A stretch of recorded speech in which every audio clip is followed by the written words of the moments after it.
कांचीपुरम में अथिवर्दर की मूर्ति जो हर 40 साल बाद जल से बाहर निकलती है अपना दर्शन देने के लिए। और ख़ास बात क्या है कि ये मूर्ति फिग के लकड़ियों की बनी हुई है।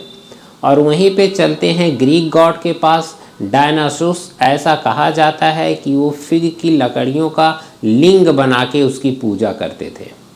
अब अपनी अपनी काबिलियत है, हमारी हेल्थ बेनिफिट बताने में है, तो फिर चलिए इसे शुरू करते हैं। फिग के हेल्थ बेनिफिट को शुरू करें इससे पहले आपको ये बात पता होनी चाहिए कि फिग एक फ्रूट नहीं है, एक फ्लावर है और इसके अंदर बहुत ही फायर है, यानी कि काफ़ी सारे न्यूट्रिशन खचाखच भरे हुए हैं। तेंजिंग स्ट्रेस से तो पूरी तरह उबर गया, लेकिन IBS ने उसे दबोच लिया, यानी कि इरिटेबल बाउल सिंड्रोम, जिसकी वजह से कभी कभी उसको कॉन्स्टिपेशन हो जाता, कभी उसके पोट्टी का रंग चेंज हो जाता, कभी स्टूल पास करने में उसे पेन होने लगता। बेसिकली इन सब चीज़ों का मेन रीज़न है हमारी गट में गुड बैक्टीरियाज की कमी हो जाना। और गुड बैक्टीरियाज की कमी को पूरा करने के लिए 2 रास्ते हैं। सबसे पहला तो हमारे डाइट में प्रीबायोटिक होना चाहिए, यानी कि ये हमारे गुड बैक्टीरियाज का फूड है जो उसे खा के ज़िंदा रहते हैं। और दूसरा प्रोबायोटिक होना चाहिए, यानी कि हम गुड बैक्टीरियाज को बाहर के फूड से लें। आमतौर पे क्या होता है कि जो फ्रूट्स हैं वो प्रीबायोटिक होते हैं, जैसे कि बनाना, और प्रोबायोटिक के लिए हमें फर्मेंटेड फूड खाना पड़ता है, जैसे कि कर्ड हो गया या फिर कंबूचा हो गया। लेकिन फिग इकलौता ऐसा फ्रूट है जिसके अंदर प्रीबायोटिक भी है और प्रोबायोटिक भी है। तो इससे बेहतरीन और कुछ नहीं हो सकता हमारे डाइजेशन के लिए भी, और साथ में गुड बैक्टीरियाज की ग्रोथ को और उसके काउंट को बढ़ाने के लिए। बात यहीं पे नहीं रुकती है, फिग के अंदर सॉल्युबल फाइबर भी पाए जाते हैं उसके पल्प में और उसकी स्किन में, जो हमारे कॉन्स्टिपेशन को ख़त्म करने में मदद करते हैं। मैं आपको एक बात बता दूं कि यही पेक्टिन नाम का फाइबर एप्पल में भी पाया जाता है। ऐसी कहावत है, apple in a day keep doctor away, तो फिग के साथ में भी यही अप्लाई होता है। Benefit number 2, immunity. हम में से जितने लोग भी ये वीडियो देख रहे हैं सब ने कोरोना की वैक्सीन तो ली होगी। हो सकता है कि आपने एक वैक्सीन का नाम सुना हो, नोवावैक्स। अब इस वैक्सीन को बनाने में जो सबसे क्रिटिकल रोल था उस सैपोनिन नाम का एक कंपाउंड, और यही सैपोनिन पाया जाता है फिग के अंदर भी। और ये बात काफ़ी होनी चाहिए फिग को हमें अपने डाइट में ऐड करने के लिए, अपनी इम्यूनिटी बढ़ाने के लिए, क्योंकि सैपोनिन के साथ में इसके अंदर विटामिन C तो पाया ही जाता है। इसीलिए फिग बाकी फ्रूट से काफ़ी ज़्यादा अलग है और ज़्यादा पावर। फ़ायदा नंबर 3, बहुत ही बेहतरीन हाई पोटेशियम कंटेंट। यूँ तो पोटेशियम सबके लिए ज़रूरी है क्योंकि एक इसेंशियल मिनरल्स है, लेकिन 2 लोगों के लिए इसका बहुत ही खास फ़ायदा है। सबसे पहला तो हाइपरटेंशन, यानी वो लोग जिन्हें ब्लड प्रेशर की शिकायत है।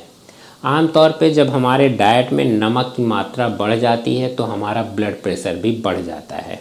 इसे काउंटर करने के लिए बहुत ही ज़रूरी है कि हम पोटेशियम को भी बढ़ा दें, जिससे कि हमारा ब्लड प्रेशर कंट्रोल में आ जाता है। दूसरे लोग जिम जाने वाले, अभी मैंने अपने डाइट में प्रोटीन को बढ़ाया है और कार्बोहाइड्रेट को कम किया है, क्योंकि मैं कुछ किलो वज़न श्रेड कर रहा हूँ। तो जब आप प्रोटीन की मात्रा को बढ़ाते हैं तो ये बहुत ही ज़रूरी हो जाता है कि पोटेशियम भी आप बढ़ाएं, क्योंकि पोटेशियम हेल्प करता है प्रोटीन को सर्कुलेट करने में पूरे बॉडी में, और साथ में ही उसके एब्जॉर्प्शन में। अब यहाँ पे आप एक सवाल कर सकते हैं कि पोटेशियम तो बनाना में भी पाया जाता है, वो भी तो ऐड कर सकते हैं। लेकिन यहाँ पे आप ध्यान दें कि मैं कुछ किलो वज़न श्रेड कर रहा हूँ, तो जिसकी वजह से बनाना एक अच्छी चॉइस नहीं रहेगी। फिग के अंदर बहुत ही कम कैलोरीज पाई जाती हैं, और ये बात जान के आप सरप्राइज हो जाएंगे कि पोटेशियम कंटेंट में फिग बनाना को भी बीट कर देता है। तो यही छोटे छोटे चेंजेस हैं डाइट में जो वाकई में फ़र्क डालते हैं। फ़ायदा नंबर 4, फर्टिलिटी। अब ये बात आयुर्वेद में भी लिखी गई है कि dried fig one of the best है फर्टिलिटी और स्टेमिना को इम्प्रूव करने के लिए। यहाँ तक कि मॉडर्न रिसर्च में भी ऐसा पाया गया है कि अगर फिग के साथ में हम सिनेमन का यूज़ करते हैं तो ये हमारी फर्टिलिटी को इम्प्रूव करता है। अब इसका रीज़न बहुत ही सिंपल है, क्योंकि fig one of the finest source है आयरन का, मैग्नीज का और साथ में जिंक का भी। और यही चीज़ें चाहिए आपको एक बेहतर फर्टिलिटी पाने के लिए। एक बहुत ही पुरानी विधि है, अगर हम फिग को मिल्क में सोक करते हैं और रात में सोने से पहले इसको पी लेते हैं तो इसका भी असर पड़ता है हमारे स्टेमिना को इम्प्रूव करने में। अब इतनी सारी बातें जानने के बाद एक सवाल दिमाग में आना लाजमी है कि फ्रेश फिग खाई जाए या फिर ड्राइड फिग। अगर fresh fig as a seasonal fruit available है तो आप उसे ही प्रेफर करें, क्योंकि इसके अंदर कुछ विटामिन ज़्यादा पाए जाते हैं जैसे बी और सी। वाटर कंटेंट इसमें ज़्यादा पाया जाता है जो डेफिनेटली आपको हेल्प करता है वेट मैनेजमेंट में, आपका फैट लॉस होने में। और वहीं पे अगर आप वेट पुट ऑन करना चाहते हैं, थोड़ा वजन और मसल मास बढ़ाना चाहते हैं तो आप ड्राइड फिग को प्रेफर करें। स्ट्रेंथ और स्टेमिना इंप्रूव करना चाहते हैं तो आप ड्राइड फिग का उपयोग करें। बाकी आपको हमारा कंटेंट कैसा लग रहा है एक बार कमेंट बॉक्स में ज़रूर बताएं। चैनल को सब्सक्राइब कर दें और वीडियो को like. Thank you for watching. Bye bye.